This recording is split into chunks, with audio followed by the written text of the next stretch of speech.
chop wood, carry water. All right, boys.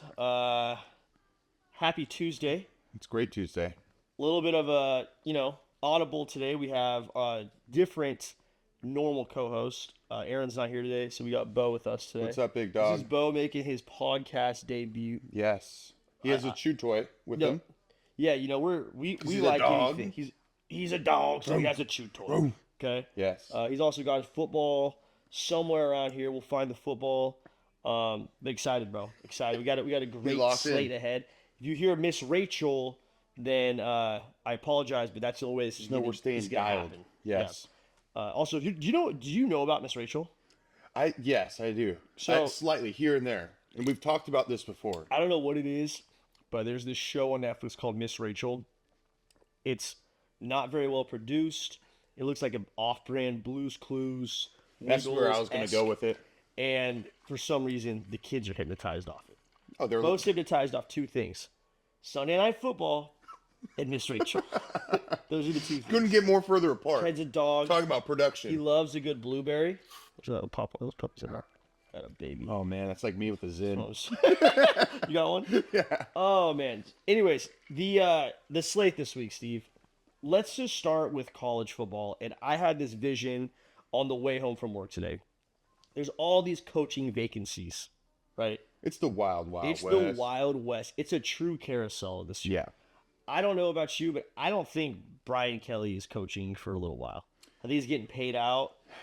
I saw him eating at that one restaurant by himself in Louisiana. And it's kind of on a Monday. Sad. Kind of like, hey, man, let me go eat one more place at one of my favorite spots. Before I'm like, just in a different grind.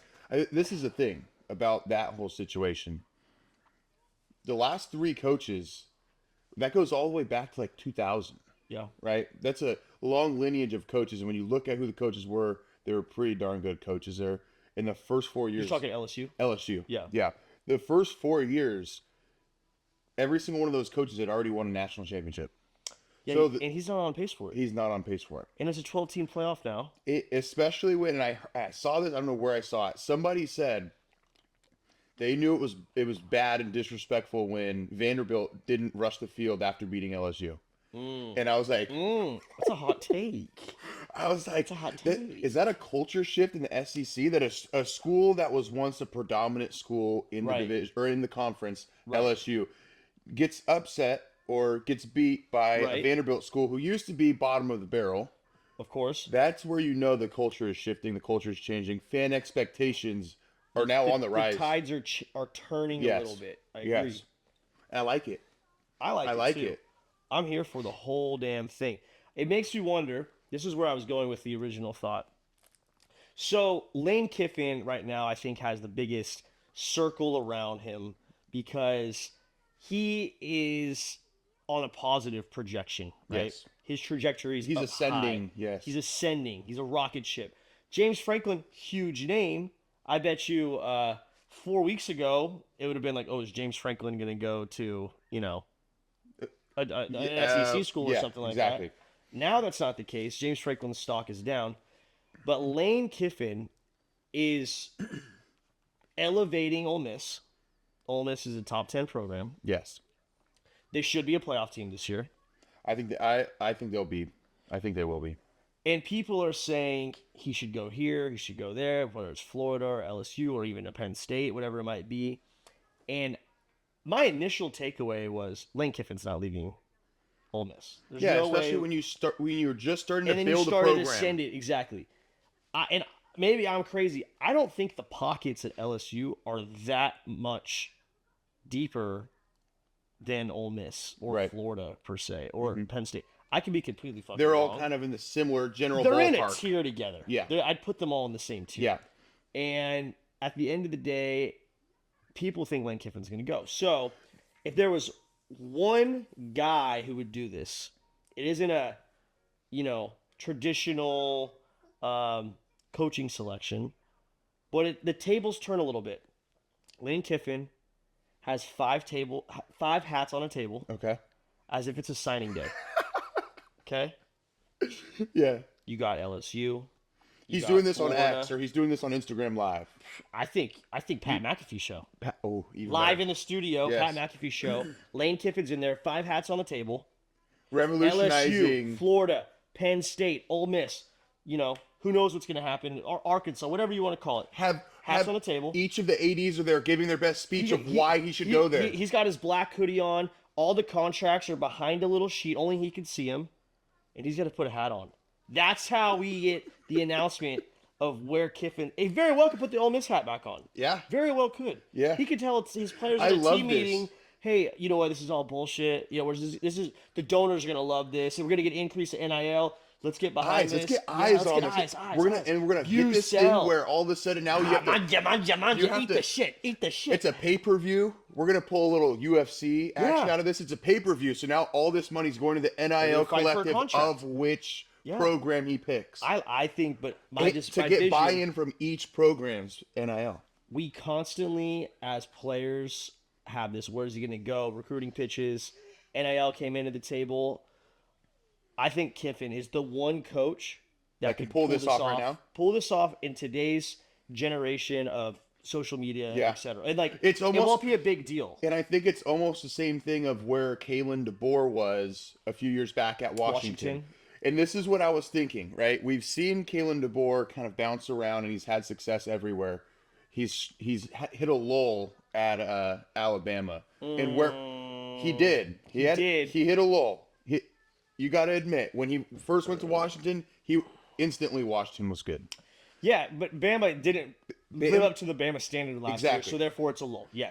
And right now we're seeing that Bama is looking like they have their feet in the ground.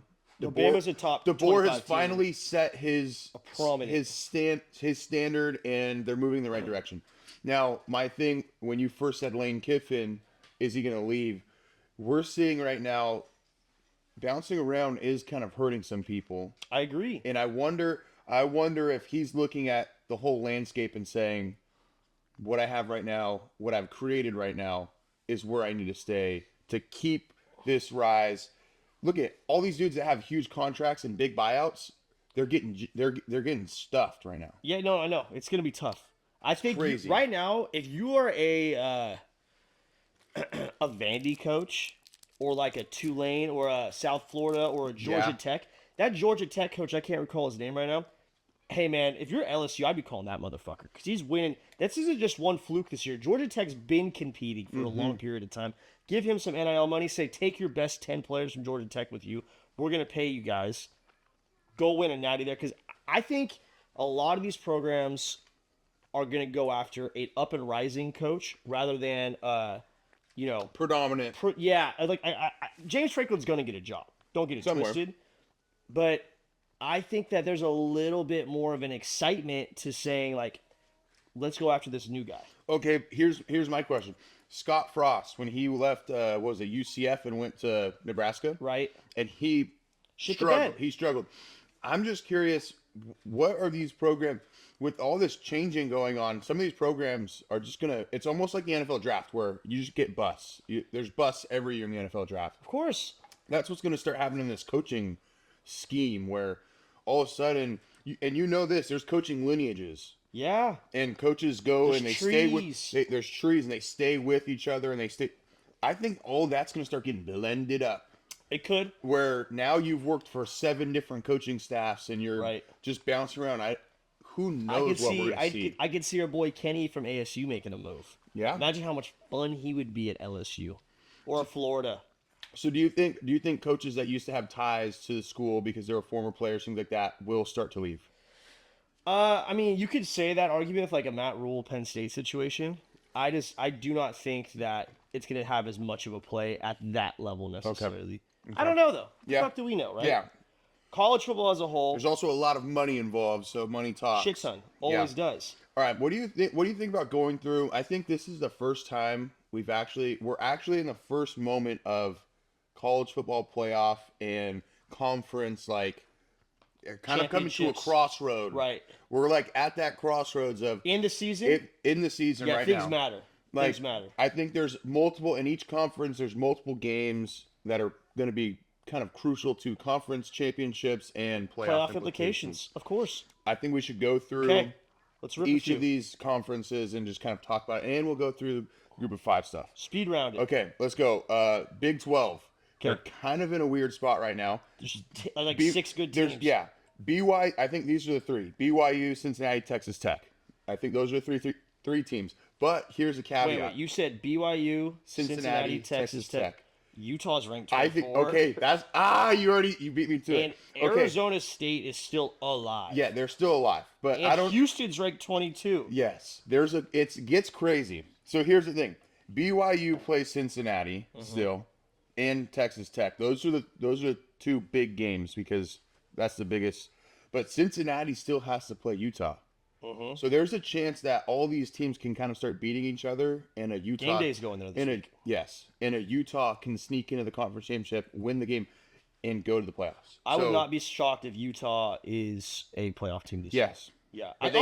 They have to be perfect. The Big 12 has a really good chance of having 2 playoff teams. Yeah. Okay, Big 10. Ohio State, obvious. They only have Michigan left. Indiana, they probably have the easiest schedule left with their how good they are. And Ohio State are both already automatics in the playoff, yes. I would say. Now, Oregon needs to hope for a loss and hope. I think Oregon, a 1-loss Oregon is still in the playoff right now. Yeah, that's only to get into the Big 10 championship. But I think those 3 teams are locks. Yeah, probably.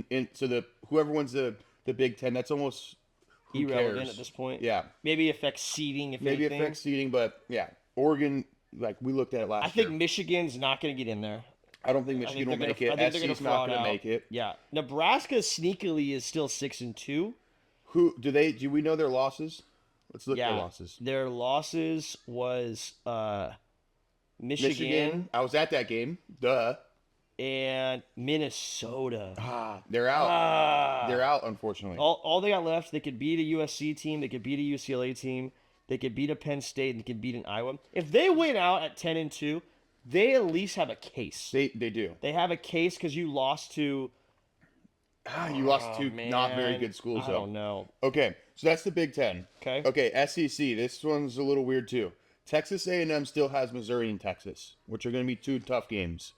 People don't realize that Texas A&M, like University, like the Longhorns have a lot of rivals. It feels like A&M very rarely had the opportunity to play Texas for a period of time because they were just little bro. They were little bro. They were in separate conferences, and now it's like I have a saw 'em off shirt in my closet from my sister who went to Texas A&M. They hate Longhorns out there. So there's definitely bad blood. But Texas is kind of on the chopping block where every week's a playoff week. Every single one. And Arch Manning finally showed that he can play some good football. I know it. In a good OT comeback win. I think he threw 3 or 4 touchdowns. Or he was responsible for 3 or 4 touchdowns. He's in concussion protocol right now. Oh, that sucks. Okay. And this week, Texas plays Vandy. Vandy, who's 7-1, ranked number 9 in the country. I think this, and I don't. We don't have to keep saying this. They just beat a good LSU team that got Brian Kelly fucking fired. Got him. You're out of there. That's good shit, Diego Pavia and company. Yeah, but here's the thing. This is the craziest thing in my brain. If Vandy loses this game, that might be the last time we talk about Vandy. The rest of the year. It could be because you look at their schedule. Vandy's 9 in the country. A loss to number 20 Texas. They're gonna fall very hard about them. Yes. If Vandy's name was Oklahoma and they lost to number 20 Texas, they'd probably drop to 13. And they'd be fine. If number 9 Vandy loses to number 20 Texas, they'll probably drop to 23. Yeah, exactly. That's just fucking college football. A two-loss. Be a two-loss team. Yeah. Now for Vandy though, this is a prove-it game. It is. This is a prove-it game. This is saying you guys are good. You guys are upcoming. You're back.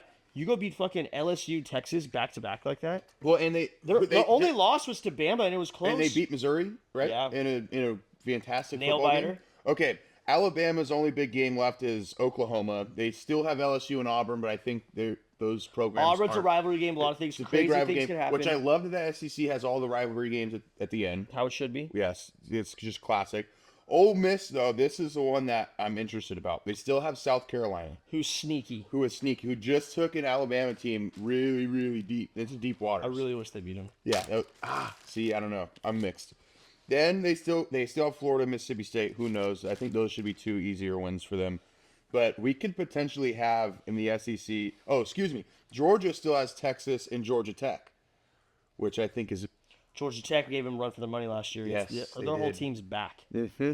So that is interesting to me. I think there could potentially be a 4-way tie in the SEC and really get things shooken up. Someone's going to get fucked. Yes. Someone going to get absolutely screwed out of this whole deal. Okay, now the ACC, I have no clue what's going on here. Okay, I got a little bit of idea. Because look, there's 2 teams that are undefeated, and there's 5 teams with 1 loss, meaning 7 teams can possibly get into their conference championship, which means who knows? We can have an unranked team win the conference championship and go. That's what Clemson did last year. Yeah. So the ACC is like, to me, like wild card, like almost. Yeah, I don't even know how to explain it. It's interesting. I would say this: you got Miami ranked at 10, at 6-1. I think they're frauds. I don't think they're a good football team. Okay. I think they could lose to SMU this week. I think they could lose another game also. Notre Dame is technically independent. Oh no, I'm sorry. I looked at this wrong. Virginia is quietly number 15 in the country. And they're pretty good. Quietly number 15 in the country. As long as they don't piss down their leg and they win the championship, they might fuck around and be a playoff team. Yeah. But Georgia Tech, I think, is just like... Is that your dark horse? It can't be a dark horse. They're number 8 in the country. They're 8-0, but when they started off the season hot and they started winning games early, even last year, I was like, Georgia Tech's a good fucking squad. What is their King? Is it what's his name? King Haynes King. Haynes Dude, King. Have you? It's a fucking dog. Early in the season, they were talking to him during warm-ups. Yeah. And they're like, asked him about where he got his toughness from or something. He was like, my dad called me a sissy all the time. I'm like, this guy is a dog. This guy's a fucking dog. I'm rooting for And their them, coach is a fucking dog. Yes. And I love I'm a Georgia Tech guy. Okay, so, yeah, we need to talk about Notre Dame, though. We need to look up the rest of their football games. Okay. Because independent school, as an independent school, are you kind of shooting yourself in the foot because you don't have the opportunity to lose a few games but win a championship? No, I think you're protecting yourself because you didn't not win a championship. Okay. And if you look at Notre Dame's schedule is respectable. They usually play pretty much the same schedule all year. They always have a Stanford. They always have a Pitt. They always have a Navy. They always play Boston College, USC, and their non-conference games this year. They played Miami. Yep. They chose that path. They played Texas A&M. They chose that path. They played Purdue, who sometimes Purdue's fucking hot. Yeah. They played Boise, who's no slouch.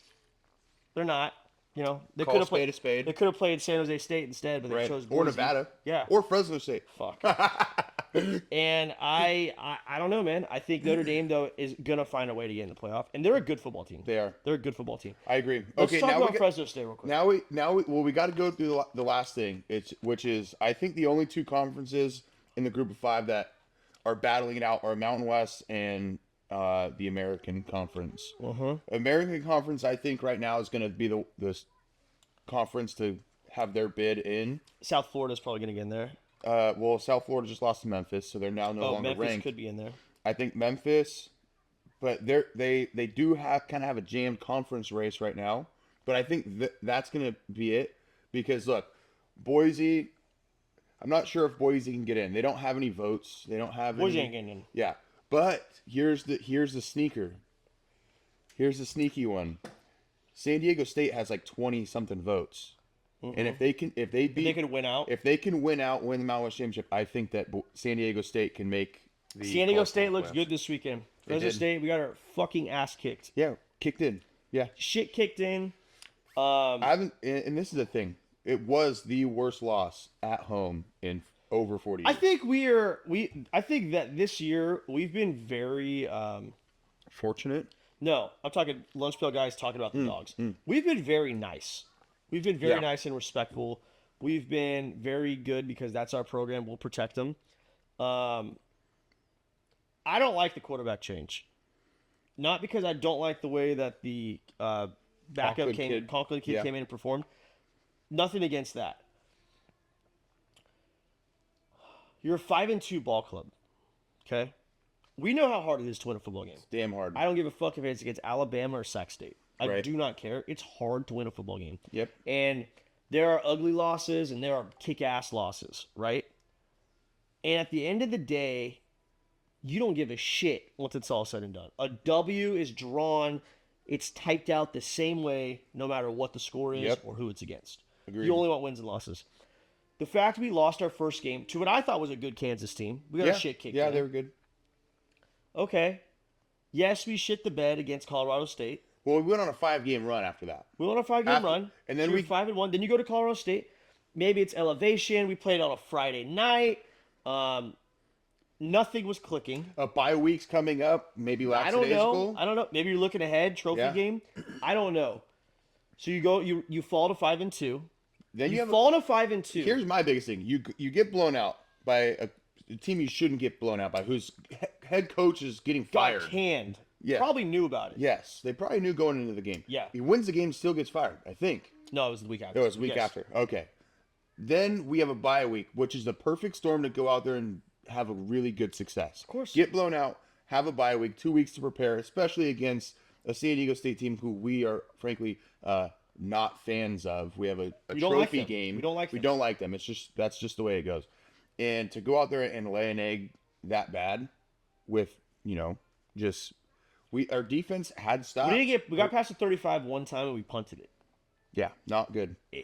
All around. Listen, I'm not saying the coaches suck. I'm not saying any of that shit. Yeah. I'm saying strictly, if I had one bullet point I'm gonna vent about, I don't like the quarterback change that game. Right. Okay. Now, if he's not the dude, and and people are gonna die on that, and the coaches believe it, then okay. Make the move. Yeah. But when you're 5-2, you don't switch your quarterback. See, and that's the hard part, because I've sat here and said I think we should have made the change earlier. Which, if we made the change earlier to what you're saying, maybe we'd have the same record. Maybe we'd have the same record. Maybe defense helped us out. Maybe we would be worse. Who knows? Well, and look at some of our wins. Okay, Oregon State. If they had a long snapper, I don't know if you win that game. We don't. I'll just tell you straight up, we do not win that game. Nevada got a little tight. Yeah, it did. Got a little tight. Scary. They're pretty shit. Yeah. The Southern, they were not a good football team, just straight up. Everyone came to watch their band. Yeah. So I'm saying is, I don't think that we are this bulletproof 5-2 team that has some good losses. No. Or got one sick away from us. And we've heard this in team meetings where our coaches come in and we're playing a team that's 1-6, and the coach goes, "This is a good football team. They've lost to some good teams." And you look at their schedule, you're like, they lost by 2. They lost by 4. Dang, this team is really good. They've just had the ball has moused their way. On the flip side, we've also looked at some teams and say, all right, guys, yes, their record is 5-2, but these guys ain't shit. They are not a good football team. And you look at the film and you break it down. And I think right now we're kind of at a spot where we're kind of both, where we've done some good things. Yeah. Which team are you going to get today? Which team are you going to get today? And you can see the inconsistency, and that's what you're getting out of these programs that don't have a coach. That we've talked about this too. Our coaches have been in and out and in and out and in and out. A lot of turnover. Yeah. So right now what we're seeing. Well, now you're going no standard. Now you're going into a Boise State at the Blue. They're hot. One of the hardest teams to beat. One of the hardest places to beat a team at. Yes. Mm-hmm. And quite frankly, I don't know how much confidence your quarterback has right now. And the worst part is it doesn't matter which one they play. No, because what you created now is a situation where whoever goes in there is not going to play loose and free. No. Because they're going to feel like they have a gun to their head. That's a nice way of saying it. Take it with a grain of salt. Basically saying like, fuck, I don't want to throw a pick because then I'm going to get pulled out of the game and I'm never going to play again. And there's a difference between Logan Fife, when I was there, Logan Fife got put in because Jake Keener got hurt. Different situation. That is so different. Different situation. So different because he can let it air out and people are like, he's the backup, but at least he's throwing the ball. Dude, right now, these guys are like, if I throw a pick, I'm getting benched. Yeah. So now they're not making throws over the middle, or they're second guessing throws over the middle. Exactly. That's double when everything clutching happens. And all that yeah. shit. Additionally, this is just something that happens in the sport of football. Your quarterback, whether you like it or not, is a leader of your team. Yep. They have to be a leader of the team. Yep. We've been on teams where they force guys to be leaders almost. Yeah, right? and it's unbearable. And when you don't know who you're following, You know? Yeah, who's getting the break? We've talked about that. We've talked about that. If you got one guy who everyone's expecting the post-practice little, hey guys, good work today, bring it back again tomorrow, we got to get better, get in the film room, get in the ice tubs and all that shit. 1, 2, 3 dogs. Like, is it the same guy or is the torch passed? Like, and now you're looking at each other like, who? We've both been in there. We've both been in there in different years, different eras, but there's times where you're like, wait, one guy's saying one thing, the other guy's saying another thing, and you can really feel that they're pulling opposite directions. Well, and it sucks too because they're in the same position room. Yeah. Hopefully they're buddies because I know stories of guys who are best friends. You know what? That's my boy. I want to see him meet. I wasn't getting the job done. That's part of the business, right? Yeah. And then you got guys who are like, "Fuck this motherfucker." I've been in a room. I know with you that. have. And while I will say it's fun and funny at times, it is also not fun. Oh my God. Not funny. Some of the stories, man. Yeah. But anyways, the dogs are the dogs. Who is your Heisman favorite for the going into week 9 or whatever the hell it is? I don't even know. I don't really think I like the Alabama quarterback. Ty Simpson. I like him. If his last name is Manning, he would be the front runner by minus 1,500. We've said that not. Time and time again. I think if Pavia does the damn thing, like if he beats Texas, his odds have to be yes. Yeah. And people are like, he only threw for 1 touchdown, had interception. It's like, I don't really give a fuck at this point, man. Yeah, and we've already said it. It's a popularity contest, all that shit. Aaron didn't like it because, yeah, and I've already said it. I'm not the biggest fan of the guy, but for whatever reason, he's keeping himself relevant. And as soon as I think it's like, oh, we're done talking about him because they lost, right? All of a sudden he's back. He's back. He's like one of those little chihuahuas that just keeps nipping at your heels. Like a chihuahua. Yeah, but a fierce one. I don't know. I think this year, and we've said this before, we don't have somebody that just really gets. There's no standout to get your piss hot. Let's go. No, there's not a guy. Last year, I loved the debate of Travis Hunter or. Yeah, they were the clear 2. Yeah. This year's not really. This year's kind of like. There's not really a clear 2. And at that point, I'm like, why even pick one, if it's not clear? Let's go NFL. Yeah. A lot happening. I just want to say this. Go ahead. I want to apologize to the Indianapolis Colts for having zero faith in them in the beginning of the year. Because I think I said there's no chance that Danny Dimes is going to do anything good. You're referring to Indiana Jones. Yes. Yeah. I want to say you and Aaron were both like, no, he's doing pretty well. And I was like, dude, he's overthrowing everything. He looks terrible. So, yeah, that bad take. I had a take. I tweeted about it. The Colts owner, who's constantly on the sideline, the lady, everyone was giving her shit out of the gate. You know, like, who is this chick? Like, why is she on the sideline with a notebook? Yeah. Like, you know, there's memes of her writing down, like, 10 yards equals 1 first down and shit like that. Touchdown. Like the ad that we made with me scribbling on? Yeah. And this is a hot take. I think if the Colts keep up this projection and she has... They finish out this success. If they just make the Super Bowl, she will have a Moneyball / Draft Day movie made about her, probably played by like Sandra Bullock or some shit within 2 years. 100% if she has success. The crazy thing, you want to talk about just being bought in, like culture, why would you extreme not, ownership? No, like people give her shit, and it's like, okay, I'd rather have my owner up in our grill every day, like caring rather than. Yeah. I don't even know who the fuck the guy is. Never talked to him before. Yeah. Or he's a dickhead, like a Jerry type motherfucker. Well, I know owner versus GM is different, but like look at the way that Saquon was talking to his GM like back in the day. Mm-hmm. He was like sitting there like playing video games while on the phone. Completely different story. Different vibe. Than a owner that's on the field, clipboard in hand, like engaging. Completely different shit. I like it. I also saw something. It was 2 NFL wives talking, and I don't really know who they were. It was like a random video I saw on TikTok. Mm-hmm. They were talking about culture of like NFL programs. I think the culture, you can see clear culture difference in some places versus others, and that's a prime example. Of course. Of they've kind of gotten their culture right. Now, obviously, Danny Dimes is playing good. Right. And you got... But so is their defense and their receivers. And you got Jonathan Taylor. Jonathan Taylor. Which, you got Warren. All of a sudden, though... But no, let's backtrack. Jonathan Taylor, he deserves his own sentence here. Yeah. Why is Jonathan Taylor not the MVP frontrunner? Yeah, in my opinion, he is the best player in football right now. Why? But why is what it he's not doing? The obvious option on all this shit? I'm going to pull up some stats real quick. Jonathan Taylor currently 850 yards on the season, 12 rushing touchdowns. Okay? How many receiving touchdowns does he have? Does he have any? Because I think he has more than 12 touchdowns total. He has 2 receiving touchdowns. 14.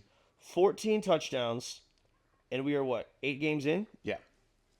It's crazy. He's averaging 2 touchdowns a game. Roughly. Quick math, 2 times, call it 16, 32 touchdowns this year. No way he keeps that pace There's up. no way. Well, I mean, there is. No way he keeps that pace up. If he does, that's like, there's gonna be like half the quarterbacks don't even have that many touchdowns. He's on the average right now. Yeah. Who's going to shut him down? And it's not like he's getting punch-ins. No. It's not like you're at They're the like 1 yard 55 yarders, 60 yarders. 5 tackles, 6 spin moves. Yeah. Yeah, it's insane. Yeah. It's absolutely insane. Yeah, like we're saying. Yes, they have very talented football players, but you can see the culture. Like, this is my thing. They have 5 games where they won by more than two touchdowns or more. Like, they're putting away teams that they're supposed to put away. Right. Like, that's important. Sorry, buddy. No, you're good. Yeah, I got blueberry. Okay. But you get what I'm saying? They're actually putting teams away that they're supposed to put away. They're not letting teams hang around. No, they're fucking people up. They're putting it on them. Like the Titans. Unfortunately, I'm a Titans fan. Yeah. But they put them away. Like, they didn't let them hang in. Fucking ass kicked. Yeah. Chargers, Vikings. How about our guy Herbert just slinging that bitch? Well, Danny Madison. I know exactly. I've been there.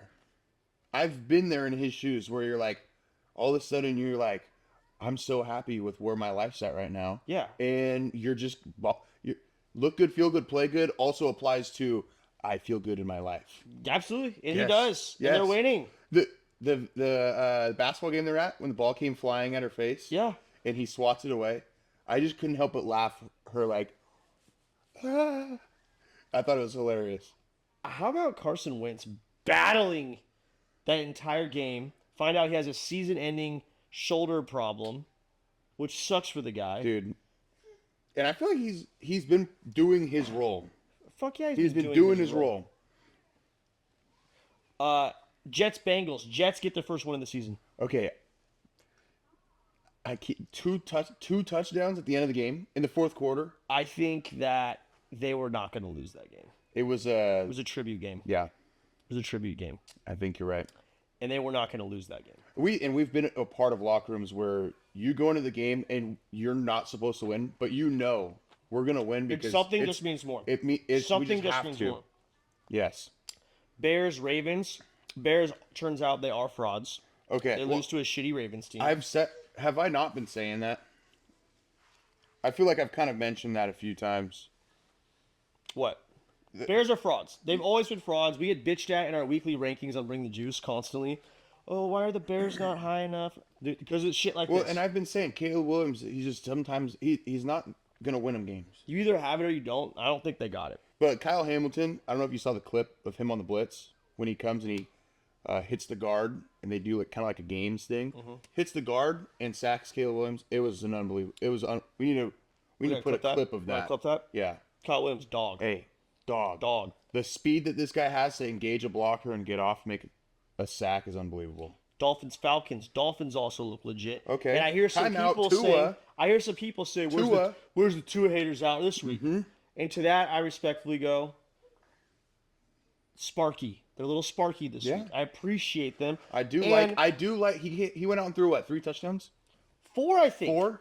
And also to the Falcons. This is just playing a little Russian roulette here. Falcons, who beat the Bills, turns out are shit. So are the Bills as good as we think they are? I don't know. Let's talk about the Bills for a second. Bills beat the shit out of the Panthers this week. Yes, but they have 5 injuries on defense. No, the Bills are hurt. They are a wounded animal. And guess what? But not a wounded animal like backed in a corner wounded animal. they're like a deer that's out in the field with like a broken leg, and it's like, crap, I just can't move. You know what I mean?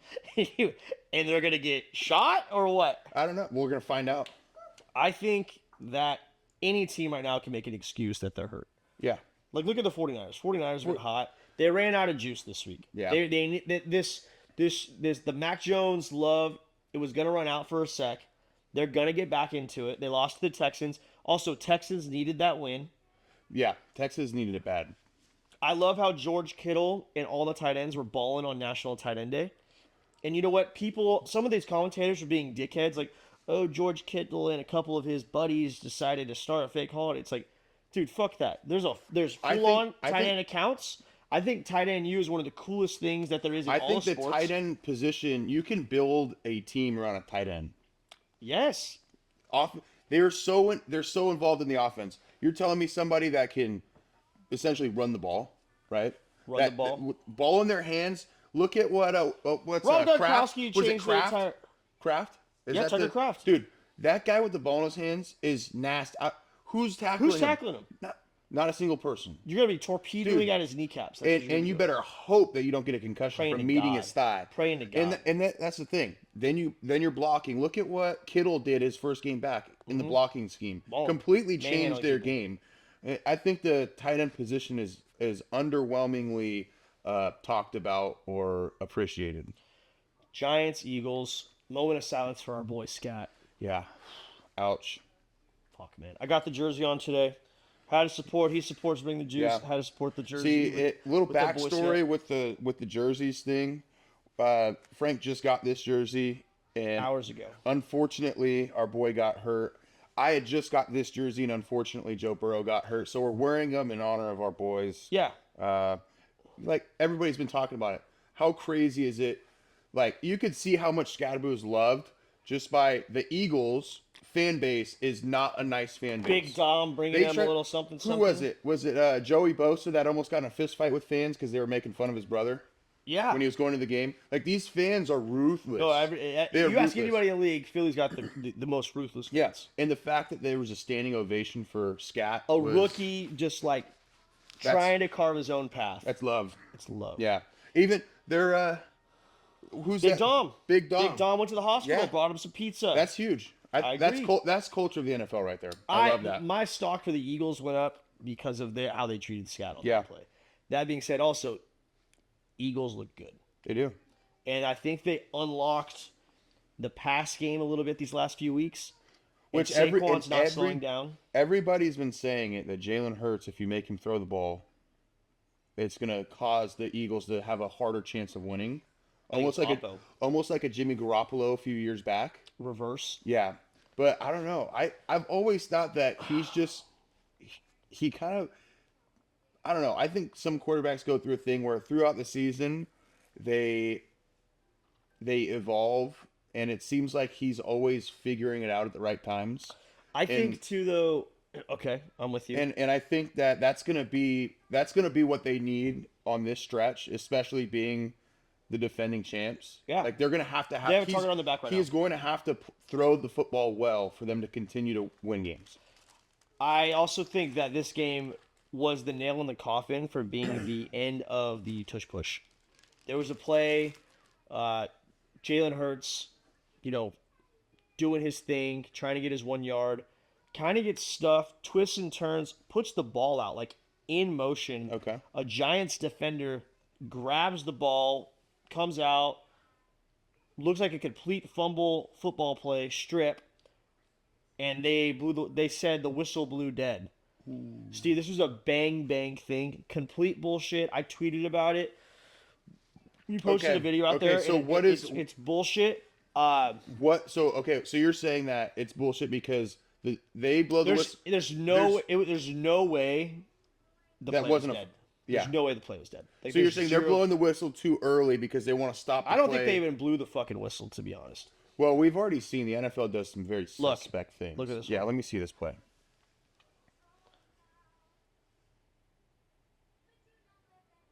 That's clear as day fumble. It's a fucking fumble. Or not even a fumble, a strip. It's a strip. Yeah. It's not like look, the ball popped out. It's like, no, it's a fucking The guy strips it out. Well, he reached it out. It got peanut punched. And this is the done. thing that some people might not understand. That's not going for it for a touchdown. When you break the play in It's that dead. scenario, the play is over. That play, if it doesn't matter if you break the play in. Once you're down, that's what stops the play. I agree. Okay, so you think the Tush Push is going to get banned? I think it's going to be dead. I think Tush Push is dead. I think there's too many analysts that didn't like it. It's not a bad play, but the referees clearly don't know how to do it. Okay. And if referee school is 10 days long, they need to add 3 days just for Tush Push. Okay, see, I can understand that argument. The argument that the Tush Push is too good.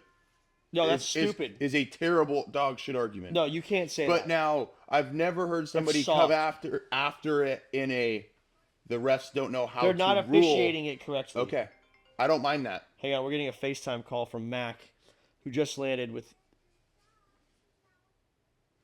I'm not going to answer. Hang on. Yo. Wait, where'd he land? Hey, we're recording live on Lunch Pail Guys right now. Live. What is your take on the Tush Push? Ban it? No, I just saw a take, and I totally agree with it. I don't think the Tush Push is the problem. It's the officiating. Oh! Hey, you guys saw the same... I just said the exact take like 8 seconds before. That's the best take. It's not the Tush Push isn't the problem. It's the offsides, the center covering the ball. It's the false starts. I like it. All right, I'll call you back in 5 minutes. Anyways. Nice to hear from you, Mac. Good luck. Yeah. Keep training hard. Hope you made the team. Mac has been bouncing around teams like a beach ball at a Nickelback concert lately. Oh, wow. That's a good one. Yeah. He literally was supposed to had something with the Titans. Yep. They said no. As he was on a flight back to Fresno, they're like, "Oh, the Jets called. You're going to New York." Psych.